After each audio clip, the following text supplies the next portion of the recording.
নমস্কার, আমার চ্যানেলে একটি নতুন ভিডিও দেখার জন্য আপনাদের সকলকে স্বাগত জানাচ্ছি। আজকে আপনাদের সঙ্গে শেয়ার করে নেব দুটো রেসিপি। প্রথমটি হলো পাতা পিঠে বা রসালো পিঠে, আমরা যেটাই বলি না কেন। এটা কিন্তু ঠান্ডা গরম যে কোনো সময়ে খেতে ভীষণ ভালো লাগে। আরেকটি হচ্ছে ঘরে বানানো মুচমুচে নিমকি, একদম দোকানের মতো। তাহলে চলুন এবার দেখে নিই কিভাবে সবটা তৈরি করা হয়েছিল। প্রথমেই নিয়ে নেওয়া হলো পরিমাণ মতো ময়দা, এরপর দিয়ে দেওয়া হলো 2 চামচ মতো ঘি, সামান্য পরিমাণে লবণ, সামান্য পরিমাণে চিনি আর বেশ কিছুটা পরিমাণে দিয়ে দেওয়া হলো সাদা তেল। এরপর ভালোভাবে হাতের সাহায্যে এটাকে সুন্দরভাবে মেখে সবকিছুকে মিশিয়ে নিয়ে ময়াম করতে হবে অনেকটা সময় ধরে। ভালোভাবে ময়ামটা হলে কিন্তু পিঠেগুলোও হবে সফট আর ভীষণ মুচমুচে। এরপর হালকা গরম জল দিয়ে ভালোভাবে এটাকে মেখে নিতে হবে। দেখতে পাচ্ছেন, একদম নরমও নয় একদম শক্তও নয়। বলেছিলাম দুটো রেসিপি শেয়ার করব, সেই জন্য দুটো আলাদা আলাদা ডো তৈরি করে রাখা হলো। এরপর একটার থেকে ছোট করে লিচি কেটে নিয়ে বেলনার সাহায্যে এটাকে ভালোভাবে লম্বা করে বেলে নেওয়া হচ্ছে। এরপর বেলা হয়ে গেলে একটা ছোট ছুরির সাহায্যে দুদিক থেকে কিন্তু অল্প অল্প করে কেটে নিতে হবে। দেখুন, এইভাবে কেটে দুই দিকটা বাদ দিয়ে রাখা হলো। এরপর ছুরির সাহায্যে আবার লম্বা চিকন চিকন করে মাঝখানটা কেটে নিতে হবে। দেখবেন যেন দুপাশটা আবার কেটে না যায়। এইভাবে কেটে নিয়ে তারপর কিন্তু একদম পুরোপুরি একটা ভাঁজ করে নিতে হবে। তারপর আরেকটা ভাঁজ দিয়ে দিতে হবে। এরপর দুদিকটা বেশ ভালোভাবে মুখটা বন্ধ করে দিতে হবে। এরপর এটার মাঝখান দিয়ে ভেতর দিয়ে ঢুকিয়ে আরেকটা দিক দিয়ে বের করে নিলেই কিন্তু সুন্দরভাবে তৈরি হয়ে গেল পাতা পিঠে। ঠিক একই রকম ভাবে বাকি পিঠেগুলোকেও এক এক করে বানিয়ে রাখা হয়েছিল। পিঠেটা দেখেই নিশ্চয়ই বুঝতে পারছেন কতটা সফট, আর দেখুন না কতটা সুন্দর লাগছে দেখতে। এইভাবে আরো একটি পিঠে আপনাদেরকে বানিয়ে দেখানো হচ্ছে। এই পিঠেটা কিন্তু জামাই ষষ্ঠীতে জামাইকে অবশ্যই দেওয়া যেতে পারে, তাহলে কিন্তু সে ভীষণ খুশি হয়ে যাবে।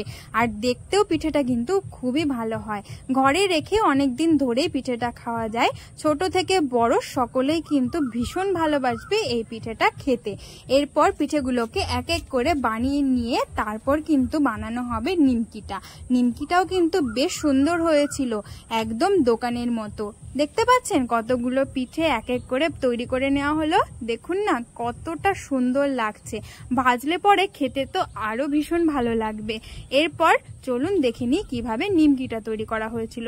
দুটো ডো আলাদা করে কেটে রাখা ছিল। এরপর তার থেকে একটা ডো দিয়ে তো পিঠেটা তৈরি করা হয়ে গেল। আরেকটা ডো এর মধ্যে সামান্য পরিমাণে দিয়ে দেওয়া হলো খাবার সোডা আর সামান্য পরিমাণে জোয়ান। সাধারণত নিমকিতে কি দেওয়া হয়? কালো জিরে, কিন্তু আজকে আমরা জোয়ান দিয়ে করেছি, কারণ টেস্টটা কেমন হয় সেটা দেখার জন্য। বিশ্বাস করুন, জোয়ান দিয়ে এইভাবে নিমকি খেতে কিন্তু ভীষণ ভালো হয়েছিল। অনেকেই আছে যারা কালো জিরে খান না, তারা কিন্তু এভাবে জোয়ান দিয়ে একদিন বাড়িতে বানিয়ে নিতে পারেন, ভীষণ ভালো হয়। আর দোকানের গুলো অনেক দিনের তেল থাকে, সেগুলো দিয়ে ভাজা হয়। তার থেকে বাড়িতে বানিয়ে এভাবে খান, তাহলে দেখবেন খুবই ভালো লাগবে। নিমকি আর কিভাবে তৈরি করতে হয় সেটা আর কি বলবো। ভালোভাবে লিচি কেটে গোল করে বেলে তারপর লম্বা করে এটাকে নিমকির আকারে কেটে নেওয়া হলো। এরপর প্রথমে কিন্তু পিঠেটাকে তৈরি করে নেওয়া হবে, সেই জন্য কড়াইয়ের মধ্যে তেল গরম বসিয়ে দেওয়া হলো। এরপর চিনির রসটা তৈরি করে নিতে হবে, সেই জন্য এখানে নিয়ে নেওয়া হয়েছিল 1 কাপ পরিমাণ মতো চিনি, 1.5 কাপ পরিমাণ মতো জল আর এলাচের বীজগুলো। এরপর শিরেটাকেও গ্যাসে বসিয়ে দেওয়া হলো। আর এইদিকে তেলটাও গরম হয়ে গেছে। এক এক করে পাতা পিঠেগুলোকে দিয়ে ভালোভাবে এপাশ ওপাশ করে সুন্দর করে ভেজে নিতে হবে, একটু লালচে করে। এটা কিন্তু খেতে ভীষণ ভালো লাগে। আর এটা আপনারা যদি চান যে রসে না ভিজিয়ে এমনি খাবেন, এমনি খেতেও কিন্তু ভীষণ ভালো লাগে। এইদিকে চিনির রসটাও তৈরি হয়ে গেছে। দেখতে পাচ্ছেন বেশ ঘন না পাতলা করেই তৈরি করা হয়েছিল। এরপর ভাজা হয়ে গেলে চিনির রসের মধ্যে এটাকে 2 থেকে 3 মিনিট ভালোভাবে এপাশ ওপাশ করে কিছুটা সময় ডুবিয়ে রেখে তারপর তুলে নিলে কিন্তু তৈরি হয়ে যাবে পাতা পিঠে। দেখতে পাচ্ছেন কতটা সুন্দর হয়েছে, খেতে কিন্তু আরো সুন্দর হয়েছিল। তাহলে অবশ্যই বাড়িতে একদিন এই পাতা পিঠেটা ট্রাই করে দেখুন। পিঠেগুলো তো বানানো হয়ে গেল, এরপর নিমকিগুলোও তৈরি করা ছিল। এরপর নিমকিগুলোকে ভেজে নিতে হবে। তেলটা তো গরম ছিল, নিমকিগুলোকে তেলের মধ্যে দিয়ে ভালোভাবে নাড়াচাড়া করে ভেজে লালচে করে ভেজে তুলে নিলেই তৈরি হয়ে গেল।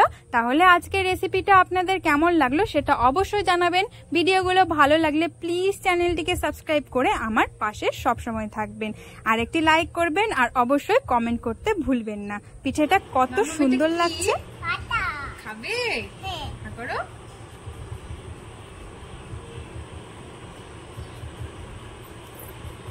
কেমন লাগছে তোমার? কেমন লাগছে? টেস্টি হয়েছে? ওই যে ওইদিকে তাকিয়ে বলো তো।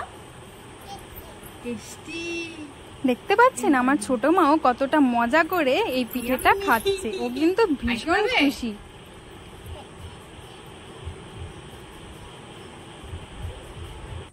আজকের মতো ভিডিওটা এই পর্যন্ত। সকলে ভালো থাকবেন।